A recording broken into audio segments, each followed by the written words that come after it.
Hello friends, मी मारुती जाधव. आपलं सर्वांचं Dalvi digital academy या यूट्यूब चॅनलमध्ये सर्वांचं हार्दिक स्वागत. आपण इंग्लिश ग्रामर पाहत आहोत आणि त्यामध्ये पार्ट्स ऑफ स्पीच पाहत आहोत. शब्दांच्या जाती, या शब्दांच्या जाती एकूण 8 आहेत. त्या शब्दांच्या 8 जातीपैकी प्रोनाउन हे चालू आहे आणि या प्रोनाउनचे जे उपप्रकार आहेत, प्रोनाउन म्हणजे सर्वनाम. सर्वनामाबद्दल आपण माहिती घेत आहोत. सर्वनामाचे एकूण जे प्रकार आहेत 9 प्रकार, त्या 9 प्रकारापैकी एक प्रकार आपण अभ्यासलेला आहे. पहिला प्रकार पर्सनल प्रोनाउन.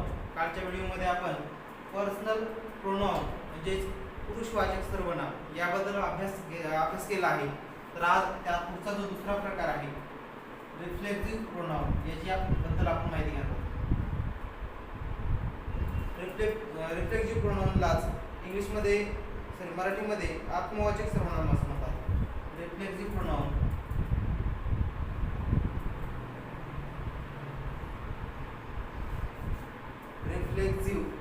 प्रोनाउनला आत्मवाचक सर्वनाम म्हणतात. आत्मवाचक सर्वनाम किंवा याला दुसरं नाव आहे कर्मवाचक सर्वनाम असं सुद्धा म्हणतात. आत्मवाचक सर्वनाम. तर पहा, आत्मवाचक सर्वनाम जे आहे, आत्मवाचक सर्वनाम याचा उपयोग कधी करतात आणि आत्मवाचक सर्वनाम कोणती आहेत, अगोदर त्याची माहिती आपण सुरुवातीला घेऊयात. आत्मवाचक सर्वनामाची त्या कर्त्याने केलेली कृती, कर्त्याने केलेली कृती,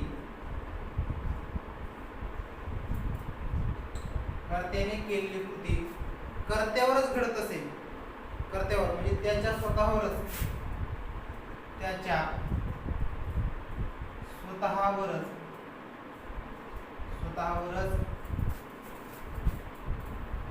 घडत असेल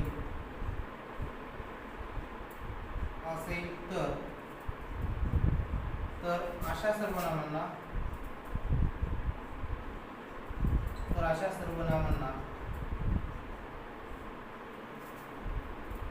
आत्मवाचक सर्वनाम असे म्हणतात. आत्मवाचक सर्वनाम असे म्हणतात. मग आत्मवाचक सर्वनाम कोणती आहेत हे सुद्धा आपण पाहूयात. पण त्याच्या अगोदर आत्मवाचक सर्वनाम जे आहेत त्यांचा उपयोग कसा करतात हे पाहूयात.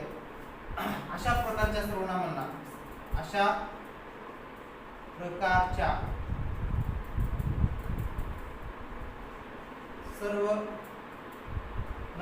प्रकारचे सर्वनाम कर्ता आणि कर्म अशा प्रकारचे सर्वनाम वाक्यात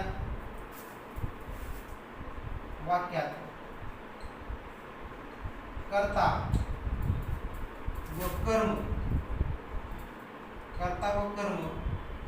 यांच्यासाठी एकच वापरलेले असते.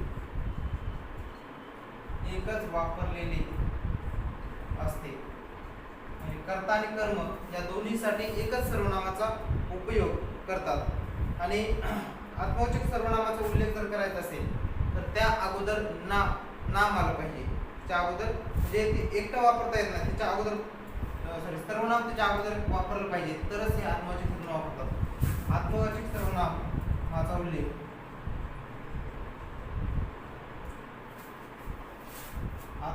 सर्वनामाचा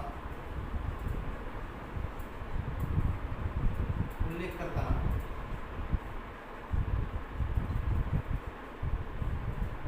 त्यापूर्वी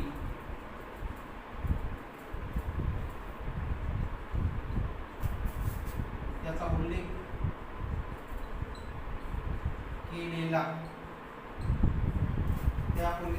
केलेला असावा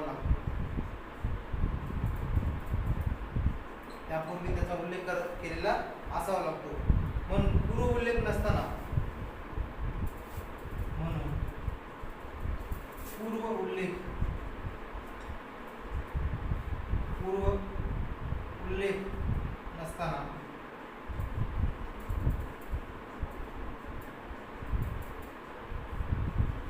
माय सेल्फ किंवा हिमसेल्फ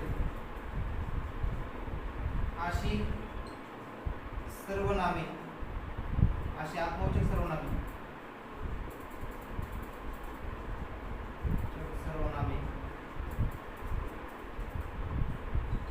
वापरता येत नाही, वापरता येत नाही.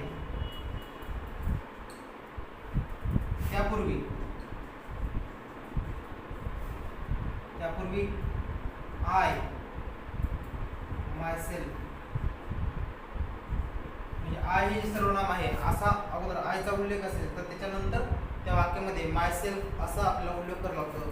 तसंच ही हा जर करता असेल तर त्याच्या नंतर पुढं हिमसेल्फ असा उल्लेख पाहिजे, असा उल्लेख करतात. डायरेक्ट आपण वाक्यामध्ये माय सेल्फ किंवा हिमसेल्फ असा वापरू शकत नाही, पण त्याच्या अगोदर समजा जर एकच सर्वनाम असेल त्याच सर्वनामाचा आत्मवाचक सर्वनाम आपल्याला त्या वाक्यामध्ये वापरावं लागतं. आणि अशा प्रकारची जी सर्वनाम असतात माय सेल्फ, हिमसेल्फ ही सर्वनामे जे आहेत यांना म्हणतात रिफ्लेक्सिव्ह प्रोनाउन, आत्मवाचक सर्वनामे. आणि हे जे आपण पाहिले ते पर्सनल प्रोनाउन आहे.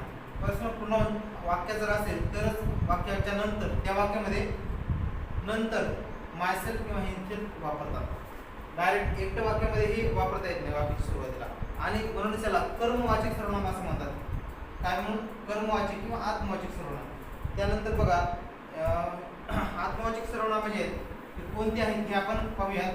आत्मवाचक सर्वनामे कोणती आहेत आणि कोणत्या सर्वनामाचं आत्मवाचक सर्वनाम रूप कसं आहे हे अभ्यासूयात.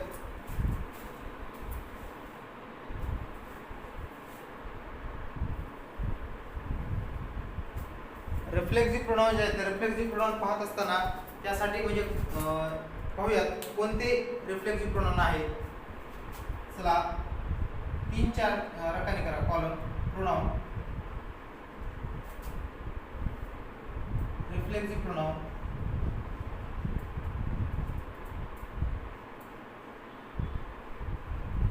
आणि त्याचा अर्थ, त्या रिफ्लेक्सिव्ह प्रोनाउनचा अर्थ, असे 3 कॉलम जर केले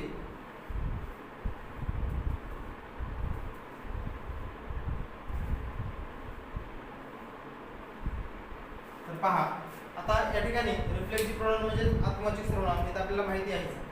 मग जर प्रोनाउन म्हणजे सर्वनाम, आता समजा उदाहरणामध्ये आय या ठिकाणी आयचा अर्थ काय आहे? मी. रिफ्लेक्सिव्ह प्रोनाउन आयचं काय होतं? माय सेल्फ असं होतं, माय सेल्फ. या माय सेल्फचा अर्थ काय आहे तर तो या ठिकाणी मी लिहित आहे मला स्वतःला, मला स्वतःला असा त्याचा अर्थ. आय हे प्रोनाउन झालं, त्याचं रिफ्लेक्सिव्ह प्रोनाउन माय सेल्फ आणि त्याचा मराठीमध्ये अर्थ मला स्वतःला. तसंच ही चा अर्थ होतो तो, हिचा रिफ्लेक्सिव्ह प्रोनाउन होतं हिमसेल्फ, हिमसेल्फ त्याला स्वतःला. याचा मराठीत अर्थ होतो त्याला स्वतःला. तसंच शी या सर्वनामाचा अर्थ आहे ती. शीचा होतो हरसेल्फ. याचा मराठीत अर्थ तिला स्वतःला, तिला स्वतःला. त्यानंतर इटचा अर्थ होतो ते, इटसेल्फ त्याला स्वतःला.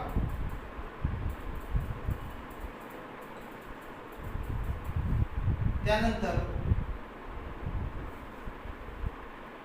यू म्हणजे तू, युअर सेल्फ. यू हा जो हे आहे सर्वनाम युअर सेल्फ असं होतं, तुला स्वतःला.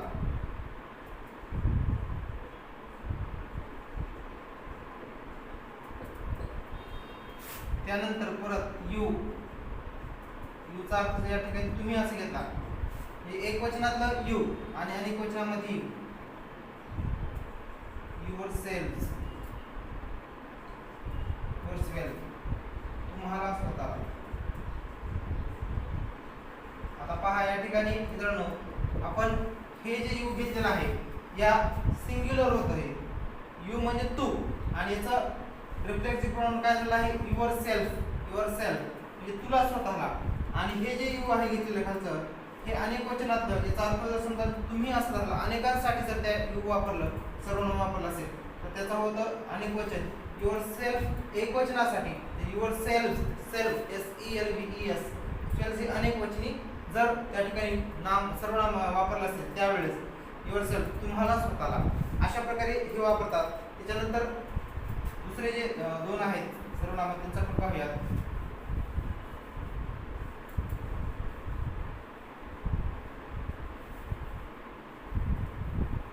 वी,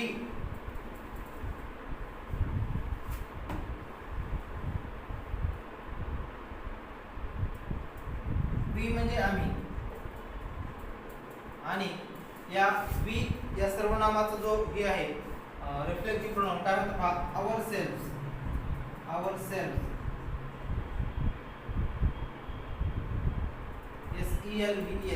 SELVES कारण सेल्फ हे आवर हे वी म्हणजे आम्ही अनेक वचनी सर्वनाम आहे आणि याचा अर्थ होतो आम्हाला स्वतःला, आम्हाला स्वतःला. त्यानंतर दे जर असेल दे, दे म्हणजे सुद्धा ते अनेक वचनी ते, त्या, ते, त्या असं पण त्याला म्हणतात. तर मग देचं काय होतं अर्थ दे याची रिफ्लेक्सिव्ह प्रोनाउन themselves, themselves आणि त्यांना स्वतःला मराठीत त्यांना स्वतःला. तर मित्रांनो अशा प्रकारे जे सर्वनाम दिलेले आहेत आपल्याला त्या सर्वनामांचे बदल होत असतात आणि हे सर्व जे सर्वनाम आहेत या सर्वनाम रिफ्लेक्सिव्ह प्रोनाउनच्या अगोदर या सर्वनामाचा उपयोग केला असेल तर आपल्याला ते वाक्यामध्ये वापरता येतं. तर आता हे जशा प्रकारे आपण हे केलेले आहेत तर यांचा उपयोग कुठे करायचा आणि त्यांचे सेंटेन्स कसे असतात ती पण आपण पाहूयात. तर त्या अगोदर एक वचनासाठी आणि अनेक वचनासाठी जो बदल आहे तो पण पाहूयात आपण. समजा जर एक वचनासाठी एक वचन म्हणजे सिंग्युलर एक वचनासाठी सेल्फ SELF सेल्फ तर अनेक वचनी सर्वनामासाठी अनेक वचनी सर्वनामासाठी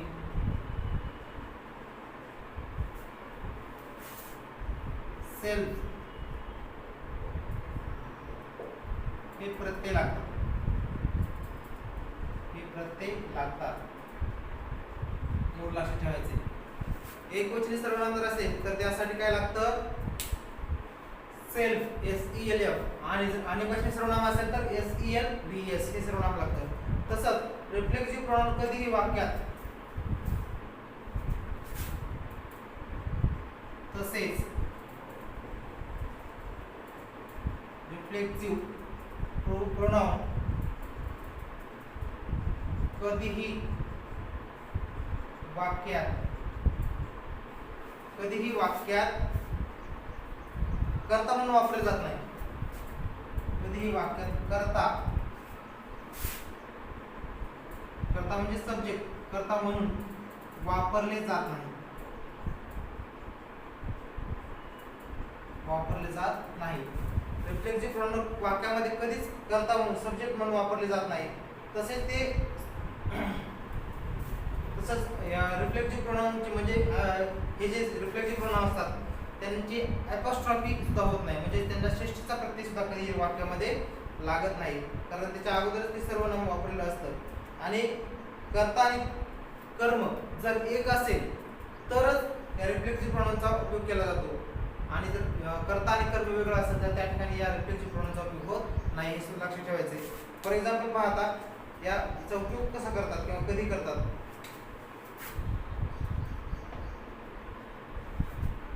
He hit himself. He hit himself आता पहा या ठिकाणी एक वाक्य दिलं आहे, ही हिट हिमसेल्फ. यामध्ये काय केलं आहे, सुरुवातीला सब्जेक्ट दिलेला आहे, वाक्याचा कर्ता आहे ही हिट हिमसेल्फ. तो त्याला स्वतःला मारतो, तो त्याला स्वतःला मारतो. आता या ठिकाणी काय केलेलं आहे, सब्जेक्ट आहे आणि हा जो कर्ता आहे हे ऑब्जेक्ट आहे. कर्ता आणि कर्म हे दोन्ही कोणासाठी वापरलेलं आहे, कर्ता हा आहे आणि हे कर्म त्याच्यासाठी वापरलेलं आहे, स्वतःसाठी. म्हणजे ज्या वेळेस आणि वाक्यात रिफ्लेक्सिव्ह प्रोनाउन जे आहे वाक्यामध्ये कधी चेष्ट येत नाही. त्याच्या अगोदर कोणतं येतं, सब्जेक्ट येतं तेच, आणि त्या सब्जेक्ट नुसार इकडं रिफ्लेक्सिव्ह प्रोनाउन होतं. त्यानंतर दुसरं सेंटेन्स पहा, शी हर्ट्स हरसेल्फ. शी हर्ट हरसेल्फ. या ठिकाणी सुद्धा बघा तुम्हाला एक वाक्य दिलेलं आहे, त्या वाक्यामध्ये सुद्धा काय केलं आहे, सब्जेक्ट वापरलेला वाक्यात आणि हरसेल्फ हे रिफ्लेक्सिव्ह प्रोनाउन आहे. म्हणजेच वाक्यामध्ये शी हा सब्जेक्ट अगोदर वापरला आहे, त्याच्यानंतर वाक्यामध्ये रिफ्लेक्सिव्ह प्रोनाउन आहे. अशा पद्धतीने या रिफ्लेक्सिव्ह प्रोनाउनचा उपयोग केला जातो. आणखी एक सेंटेन्स पाहूया याच्याबद्दल.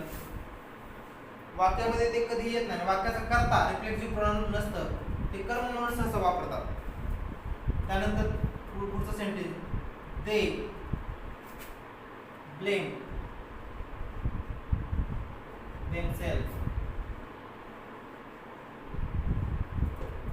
They blame themselves. आता या वाक्यामध्ये सुद्धा पहा, वाक्याचा कर्ता काय आहे, सब्जेक्ट ते आहे, हे वर्ब आहे आणि तो ऑब्जेक्ट आहे. सब्जेक्ट ही टू ऑब्जेक्ट अशी रचना आहे. ऑब्जेक्ट आहे, सब्जेक्ट मात्र या ठिकाणी सब्जेक्ट नुसारच काय केलेलं आहे, रिफ्लेक्सिव्ह प्रोनाउन घेतलेला आहे. वाक्याचा कर्ता दे आहे आणि या देचं रिफ्लेक्सिव्ह प्रोनाउन काय होतं, देमसेल्व्स.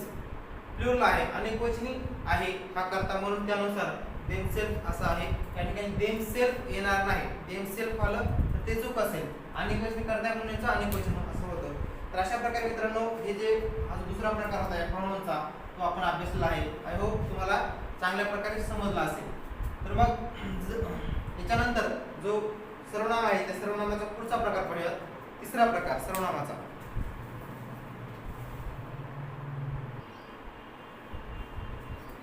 चला पाहूया सर्वनामाचा तिसरा प्रकार, थर्ड टाइप ऑफ प्रोनाउन. तिसरा प्रकार आहे एम्फेटिक प्रोनाउन. तिसरा सर्वनामाचा प्रकार एम्फेटिक प्रोनाउन. एम्फेटिक म्हणजे परिणामकारी सर्वनाम.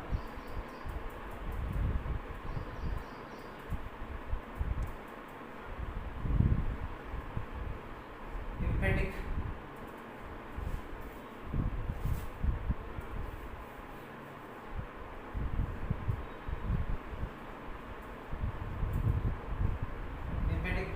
परिणामकारी सर्वनाम.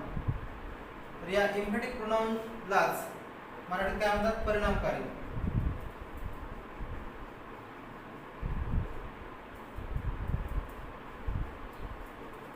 आता पहा याच्या अगोदर आपण दुसरा जो प्रकार अभ्यासलेला आहे रिफ्लेक्सिव्ह प्रोनाउन, आणि तिसरा प्रकार आहे एम्फेटिक प्रोनाउन.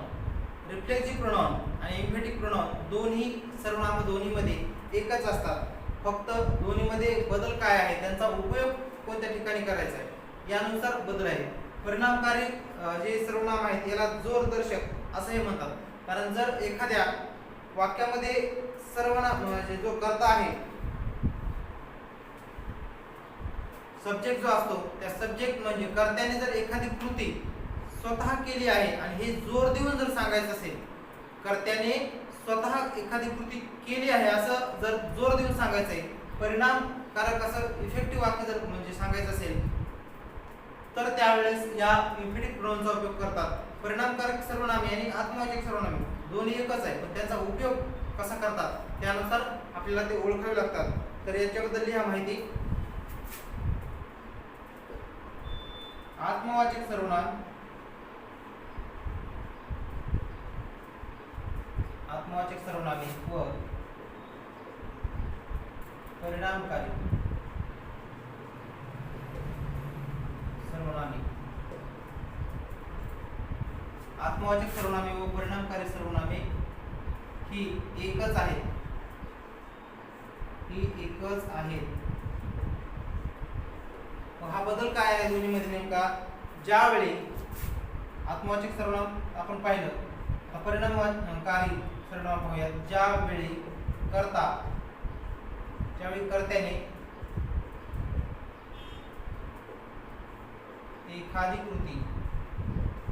एखादी कृती म्हणजेच क्रिया स्वतः केली आहे हे जोर देऊन सांगायचे असेल, जोर देऊन सांगायचे असेल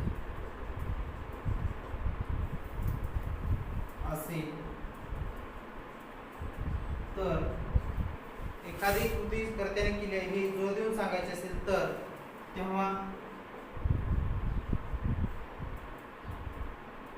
एम्फेटिक प्रोनाउन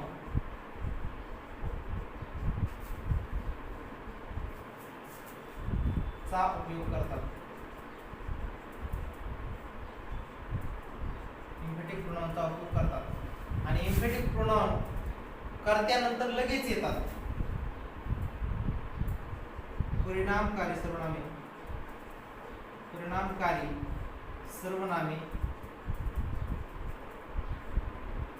कर्त्यानंतर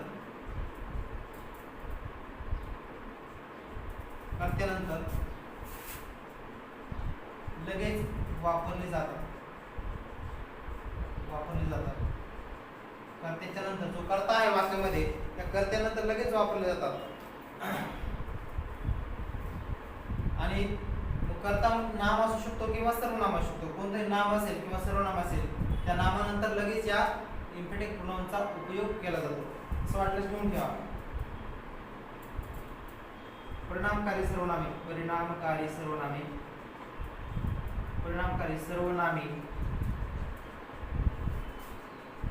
नाम किंवा सर्वनामानंतर लगेच वापरले जातात.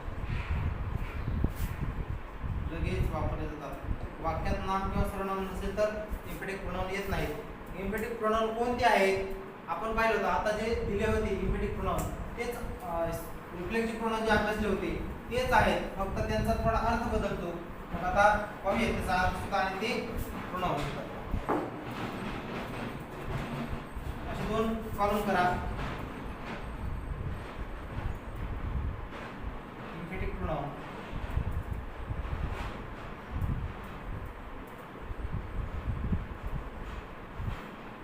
त्याचा अर्थ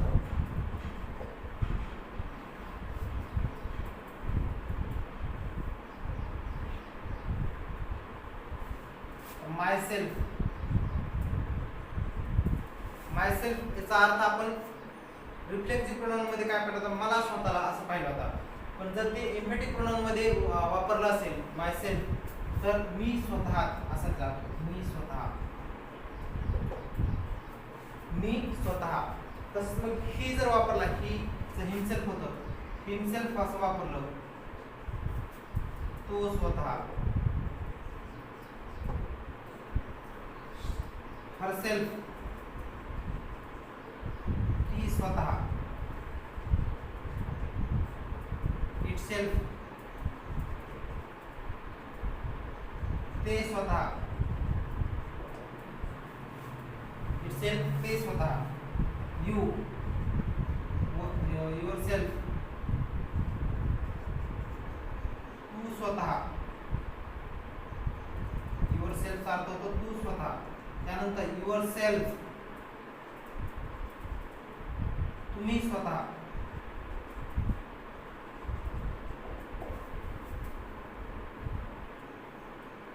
they themselves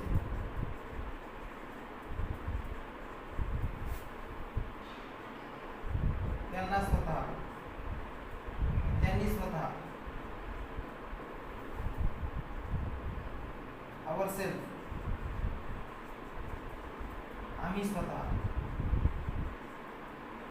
तर अशा प्रकारे मित्रांनो हे दिलेले जे सर्वनाम आहेत ते सर्व सर्वनाम एम्फेटिक सर्वनाम किंवा इम्पेटिक प्रोनाउन्स म्हणून ओळखले जातात आणि यांचा उपयोग सुद्धा आपण पाहूयात कशा प्रकारे उपयोग करतात. एकूण 8 सर्वनाम आहेत. 8 सर्वनाम इम्पेटिक सर्वनाम जे आहेत प्रोनाउन्स. आता यांचा उपयोग पाहूयात. जर सर्वनाम वापरलं असेल इम्पेटिक आहे का रिफ्लेक्सिव्ह आहे हे आपल्याला ओळखता येईल लगेच. तर पहा इम्पेटिक प्रोनाउनचा सेंटेन्स. फॉर एक्झाम्पल पहा, he himself, he himself, say, he himself, say किंवा said, so अशा प्रकारे सेंटेन्स आहे तुम्हाला. आणि या वाक्यामध्ये पहा इम्पेटिक प्रोनाउन कुठे आहे वापरलेलं या ठिकाणी आणि त्याच्या अगोदर काय आहे सब्जेक्ट आहे आणि ही इम्पेटिक प्रोनाउन आहे. इम्पेटिक प्रोनाउन. तर मग या इम्पेटिक प्रोनाउनच्या अगोदर काय आहे सब्जेक्ट. सब्जेक्टच्या नंतर लगेच काय केलेलं आहे इम्पेटिक प्रोनाउन म्हणजे परिणामकारक सर्वनाम वापरला आहे. परिणामकारी सर्वनाम वापरला आहे. पण जे रिफ्लेक्सिव्ह प्रोनाउन होते वाक्यामध्ये वापरले ते मात्र कर्त्याच्या नंतर लगेच नव्हते. तर ते वाक्यामध्ये शेवटी किंवा मध्ये कुठेही वापरतात पण लगेच कर्त्याच्या नंतर वापरत आहे.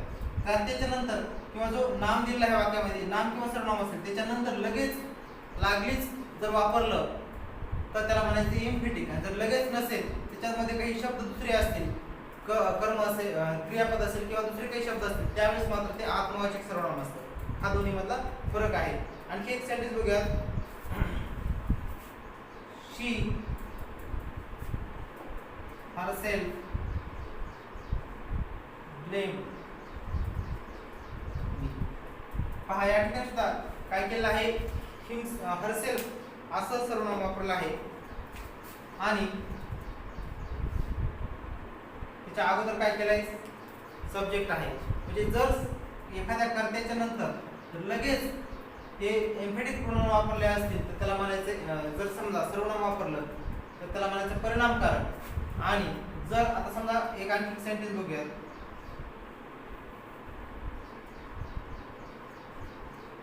शी हर्ट्स herself. अशा प्रकारचे जर वाक्य असेल शी हर्ट हरसेल्फ या ठिकाणी सब्जेक्ट आहे वर्ब आहे आणि या ठिकाणी ऑब्जेक्ट आहे. ऑब्जेक्ट म्हणजे शी सुद्धा सर्वनाम आहे. पहा या ठिकाणी हरसेल्फचा अर्थ वेगळा आहे या ठिकाणी अर्थ वेगळा आहे. जर समजा अशा प्रकारचे वाक्यात जर शब्द असतील इथं सुद्धा कर्त्याच्या नंतर वापरले इथं सुद्धा कर्त्याच्या लगेच नंतर आणि या ठिकाणी काही शब्द सोडून वापरले आहे म्हणून याला म्हणायचंय काय रिफ्लेक्सिव्ह.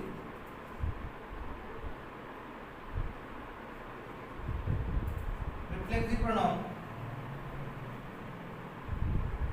आणि हे दोन्ही जे आहेत ते आहेत इम्पेटिक प्रोनाउन. हा दोन्ही मधला फरक मित्रांनो लक्षात ठेवा. खूप छोटीशी म्हणजे ही आहे पण हे सर्व आपल्याला लक्षात ठेवावं लागेल. कर्त्याच्या नंतर लगेच इम्पेटिक प्रोनाउन कर्त्याच्या नंतर पण काही मध्ये शब्द असतील क्रियापद असेल किंवा इतर शब्द असतात ते जर असतील कर्त्याच्या लगेच नंतर नसेल तर ते रिफ्लेक्सिव्ह प्रोनाउन आहे. हा दोन्ही मधला फरक आहे. रिफ्लेक्सिव्ह प्रोनाउन म्हणजेच आत्मवाचक सर्वनाम आणि इम्पेटिक प्रोनाउन म्हणजेच परिणामकारी सर्वनाम किंवा याला जोरदर्शक सर्वनाम असे म्हणतात. तर अशा प्रकारे सर्वनामाचे एकूण 3 प्रकार आपण अभ्यासलेले आहेत. त्याच्यानंतर पुढचा जो प्रकार आहे आता तो अभ्यासूया तो म्हणजे चौथा प्रकार डेमॉन्स्ट्रेटिव्ह प्रोनाउन. डेमॉन्स्ट्रेटिव्ह प्रोनाउनचा अभ्यास करूया.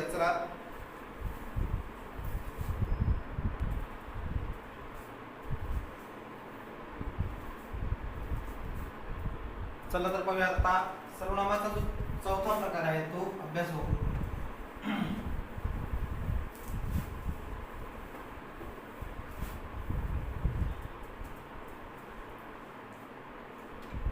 चौथा प्रकार सर्वनामाचा डेमॉन्स्ट्रेटिव्ह प्रोनाउन.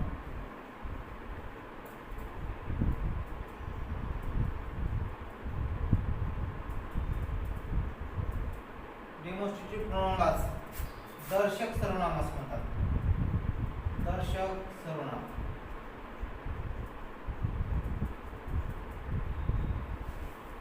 दर्शक सर्वनाम पहा व्यक्ती किंवा वस्तू चा निर्देश करण्यासाठी म्हणजे व्यक्ती असतील किंवा वस्तू असेल त्या व्यक्तीचा किंवा वस्तूंचा जर निर्देश करायचा, निर्देश म्हणजे दर्शवायचे आहे एखादी व्यक्ती किंवा दाखवायचे असेल तर त्या सर्वनामांसाठी जी सर्वनाम वापरली जातात त्यांना डेमॉन्स्ट्रेटिव्ह सर्वनाम किंवा दर्शक सर्वनाम असं म्हणतात. म्हणजेच आता वस्तू सुद्धा दर्शवत असताना काय करतो आपण बघा, दोन प्रकारच्या वस्तू असतील किंवा व्यक्ती असतात, एक तर जवळच्या आणि दूरच्या. जर जवळच्या वस्तू दर्शवायच्या, आता समजा हा फळा बोर्ड दर्शवायचा आहे मला, आपण त्याच्यासाठी सर्वनाम वापरू शकतो. This is a board, this is white board, this is pen, this is pen. ही जवळची वस्तू आहे. आणि जर जवळची वस्तू दर्शवायची असेल, एकवचनी एक वस्तू असेल तर त्याला आपण दिस वापरतो. जवळच्या वस्तू जर अनेक असतील तर दीज असं म्हणतो. आता पहा, दीज जर माझ्याजवळ दोन पेन असतील, these are pens, these are pens. अशा प्रकारे जवळच्याच वस्तू पण अनेक असतील, दोन किंवा दोनपेक्षा जास्त वस्तू जर दर्शवायच्या असतील तर त्यासाठी दीज वापरतात, THESE दीज. आणि एकच असेल तर दिस. जर दूरच्या वस्तू असेल, दूरची एक वस्तू दर्शवायची आपल्याला तर दॅट हे सर्वनाम वापरतात. आणि जर दूरच्या अनेक वस्तू दर्शवायच्या तर त्यासाठी दॅटच्या ऐवजी दोज असे सर्वनाम वापरतात, दर्शक सर्वनाम. आणि ही दिस, दॅट, दीज, दोज हे दर्शक सर्वनाम आहेत. पाहूया, चला दर्शक सर्वनामाच्या अगोदर व्याख्या पाहू.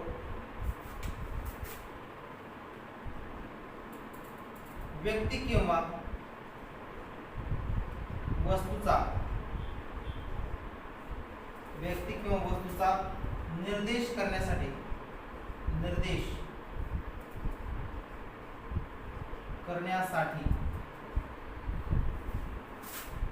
ज्या सर्वनामांचा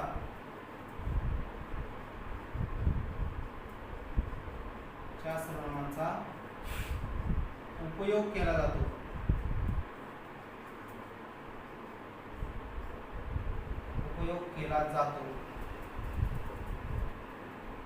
त्यांना डेमॉन्स्ट्रेटिव्ह प्रोनाउन दर्शक सर्वनाम असं म्हणतात.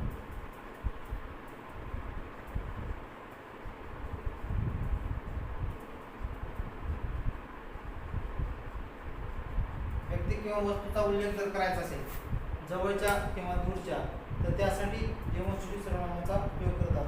तर पहा,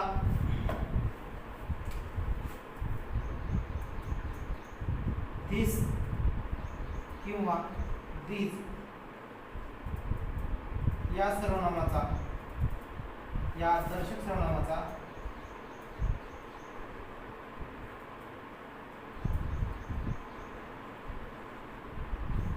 उल्लेख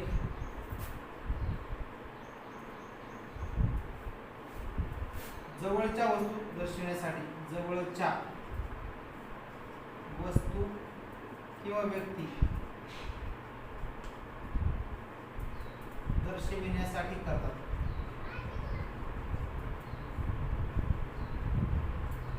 जवळच्या वस्तू दाखवायच्या असतील तर दिस किंवा दीज. जर एकवचनी एक वस्तू असेल तर दिस वापरतात आणि अनेक वचनीसाठी दीज. त्यानंतर दॅट किंवा दोज, दॅट किंवा दोज या दर्शक सर्वनामाचा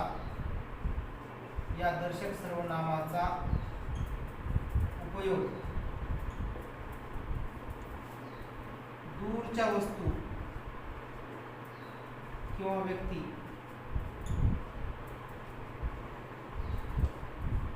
दर्शविण्यासाठी, दूरच्या व्यक्ती किंवा वस्तू दर्शविण्यासाठी करतात. आता पहा, जवळच्या आणि दूरच्या वस्तू दर्शविण्यासाठी आपण त्यासाठी कॉलम घेऊया. याच्याशिवाय आणखी दर्शक सर्वनाम दुसरे पण आहेत, ते पण पाहूयात कॉलम मध्ये.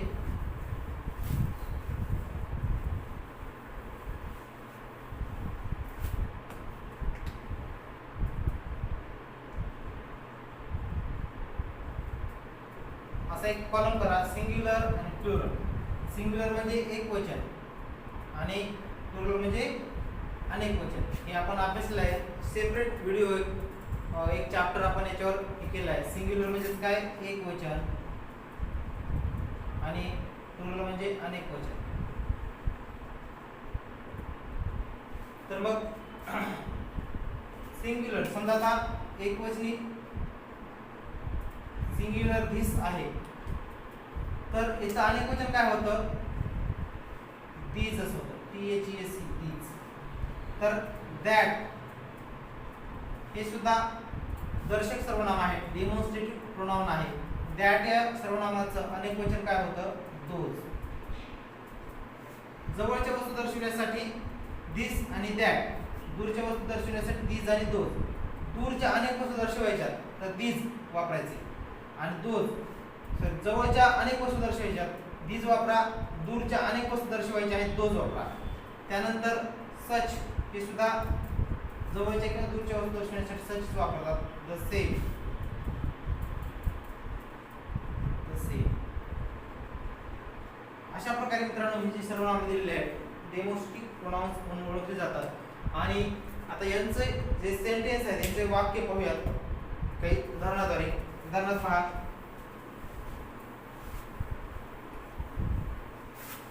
आता आपण डेमॉन्स्ट्रेटिव्ह प्रोनाउनची हे पाहिली आहे, माहिती घेतली.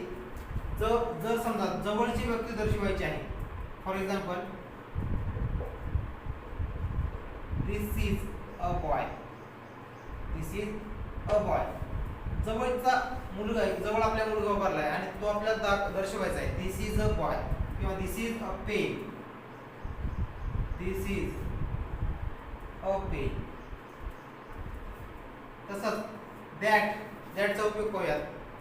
That is chair, that is a chair. दूरची वस्तू आहे, दॅट इज चेअर. किंवा दूर काही मुलं बसलेली आहेत आणि ते आपल्याला दर्शवायचे, तर त्यावेळेस त्यांचा उल्लेख कसा करतात, अनेक वचने असतील. दूर काही मुलं आहेत, अनेक आहेत, these are boys, these are boys. जवळ मुलं बसले आहेत आणि अनेक आहेत, दीज आर बॉईज.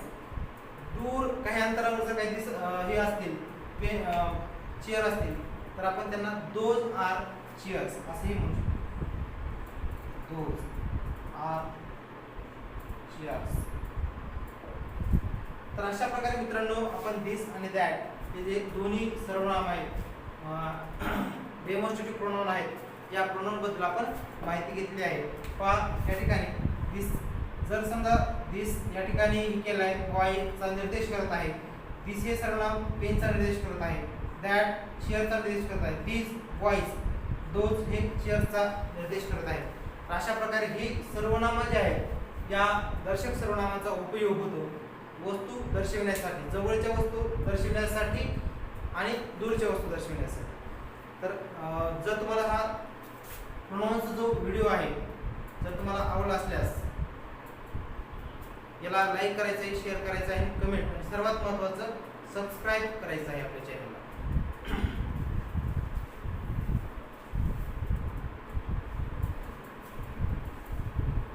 त्याच्यानंतर सुद्धा आपण हा पुढचा प्रकार अभ्यासणार आहोत. मित्रांनो आपण असेच खूप कष्टामधून हे व्हिडिओ बनवत असतात आणि तुम्हाला खूप चांगल्या प्रकारे समजण्यासाठी आपण इंग्लिश हे व्हिडिओ बनवत आहोत. जर तुम्हाला हे व्हिडिओ चांगले वाटत असतील तर सर्वांनी सबस्क्राईब करायचं आहे आपल्या यूट्यूब चॅनलला. तर त्यानंतरचा पुढचा आपण प्रकार अभ्यासणार आहोत प्रोनाउनचा. एकूण 9 प्रकार आहेत, तर पुढचा 5वा प्रकार अभ्यासूया. 5वा प्रकार इनडेफिनाइट प्रोनाउन. सर्वनामाचा 5वा प्रकार आहे इनडेफिनाइट प्रोनाउन.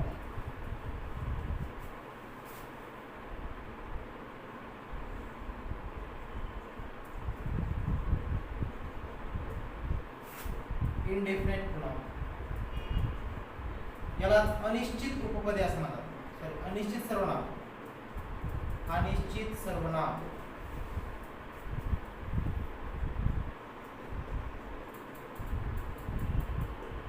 अनिश्चित सर्वनाम जे आहेत त्याचा उल्लेख कधी करतात, कोणत्या ठिकाणी करतात आणि त्याची व्याख्या काय आहे हे सुद्धा अभ्यासूयात.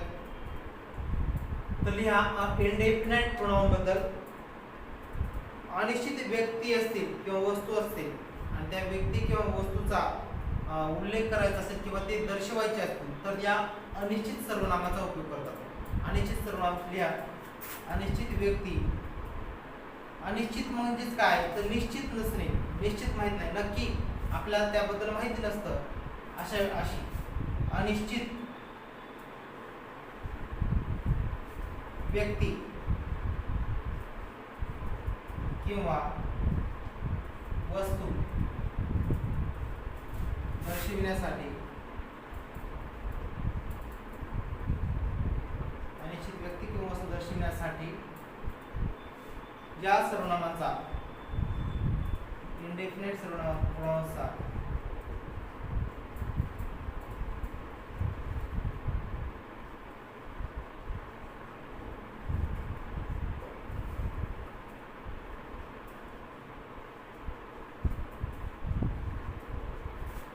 उपयोग करतात.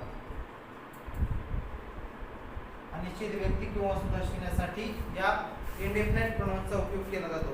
इंडेफिनाइट प्रोनाउन्स कोणकोणते आहेत तर ते सुद्धा आपल्याला माहिती असणं गरजेचं आहे.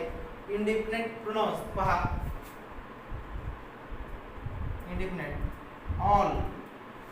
ऑल हे जे सर्वनाम आहे ते इंडेफिनाइट प्रोनाउन म्हणून याचा उपयोग करतात. All, few, some, everyone, anyone, anything, something,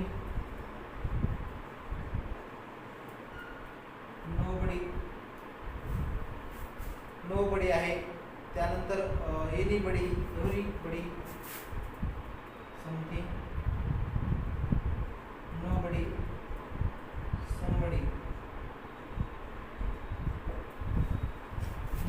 somebody, anybody. याशिवाय लिटल,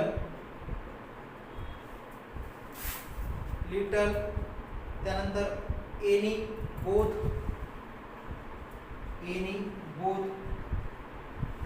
एव्हरीथिंग,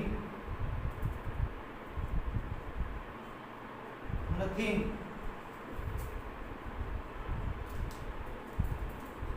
समथिंग इत्यादी. हे जे तुम्हाला समोर दिसत आहेत या ठिकाणी लिहिलेले सर्व प्रोनाउन्स जे आहेत हे सर्व प्रोनाउन्सचा उल्लेख म्हणजे आपण इंडेफिनाइट प्रोनाउन म्हणून करतो.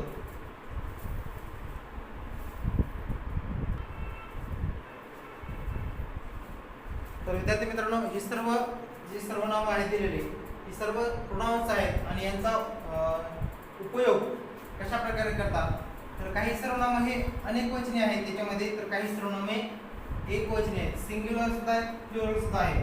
मग यानुसार आता सर्वनामांचा उपयोग कधी करतात पाहूयात. फॉर एक्झाम्पल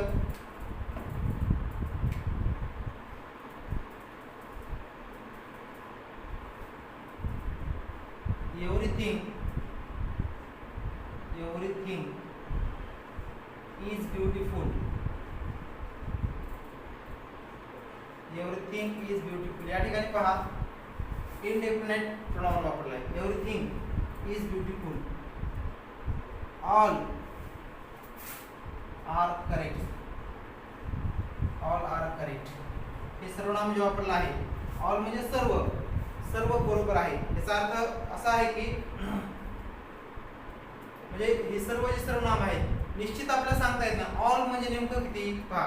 ऑल म्हणजे सर्व, पण सर्व या शब्दामध्ये नेमकं किती आपल्याला माहिती सांगता येतं का निश्चित संख्येमध्ये सांगता येतं का 5, 10, 20, 30.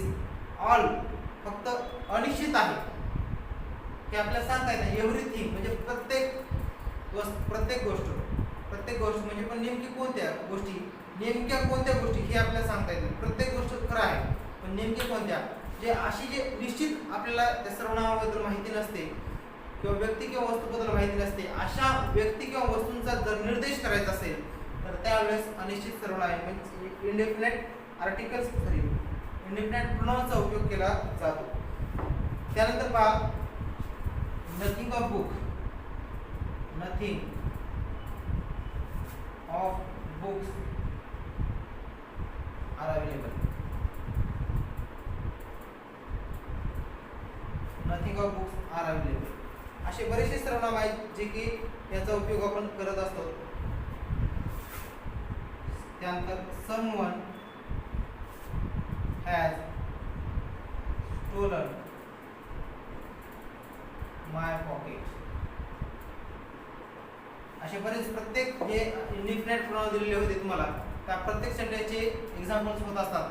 पण आपण या ठिकाणी काही एक्झाम्पल घेतले आहेत आणि हे जे सर्वनाम आहेत या सर्व सर्वनामांना इनडेफिनाइट प्रोनाउन्स असं म्हणतात, कारण की त्या सर्वनामामधून आपल्याला निश्चित माहिती आपल्याला मिळत नसते, अनिश्चित असते माहिती, म्हणून यांना इनडेफिनाइट प्रोनाउन्स असं म्हणतात.